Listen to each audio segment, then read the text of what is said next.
Greetings and salutations. Welcome to another episode of 365 Days of Gaming. I really appreciate you taking out time to check out this video.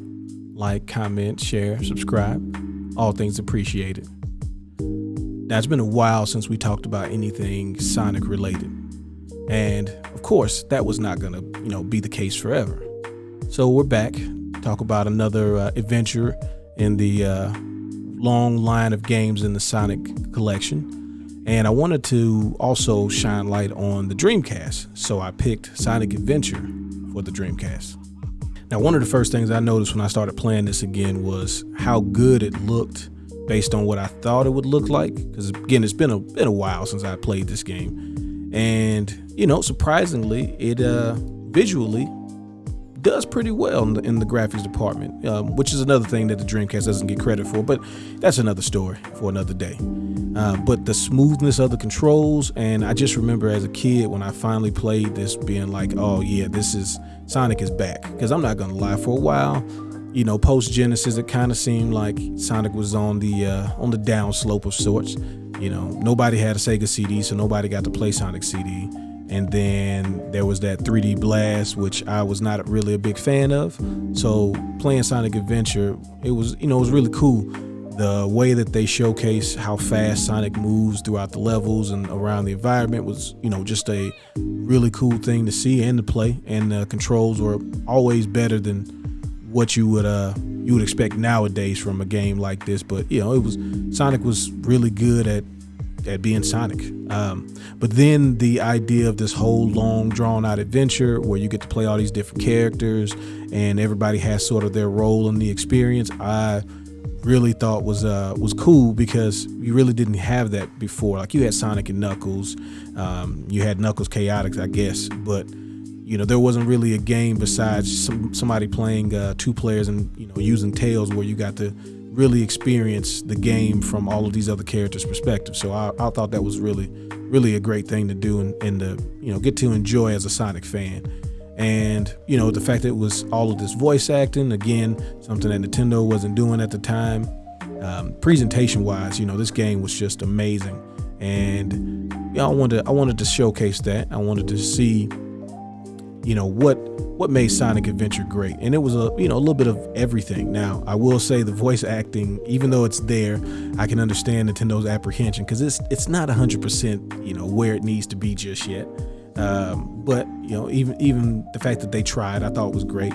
The mouths definitely don't sync up. It's kind of like watching an old action movie that's been dubbed over, like a Kung Fu flick. And so, words are coming out, but the lips ain't moving nowhere near the same rate and the same inflection, but that's okay. This was 98, 99. This is early. We're still working out some of the kinks. And obviously Sonic Adventure 2 is much more better experience. It's more fleshed out, more polished. Everything about it is better than this one. But I've really, really still enjoyed this one. I thought the Chaos Emerald storyline that they had with the Chaos God was really cool, really different. Even though for some reason he kind of looks like he would be a Sonic character. Yeah, but that's just part of the Sonic universe. And I know everybody hates the big cat level, so you're not gonna see any. I really just played with Sonic and Tails because I just wanted to show you some of what the game has to offer, because this is one of those games where you can still play it if you so choose. So, like, they've done different collections and things like that allow you to experience this game, and I thought it was really cool. So didn't want to show you too much, but let you know, if you are a Sonic fan, that this game definitely gets the job done in a lot of different ways. You could see how they wanted to go from this in Adventure 2 into Sonic 06, but you can always watch plenty of videos of people explaining why that game didn't turn out as good as it should have. I also thought it was still cool that when you kill the robots, that they still have the tiny critters in them. So he's still out here saving his friends. Ain't nothing changed but the graphic capabilities. And then when you play as like Tails, for example, the fact that he plays completely different, Knuckles plays completely different. Everybody, whenever you play these characters, they have their own feel, their own moves, and that was cool, because one of the things I always hated about Mario is, as much as I didn't like Mario 2, I thought the fact that each character in that game had something about them that was different, I thought that that would be something that would continue throughout the Mario games, and that's not really the case.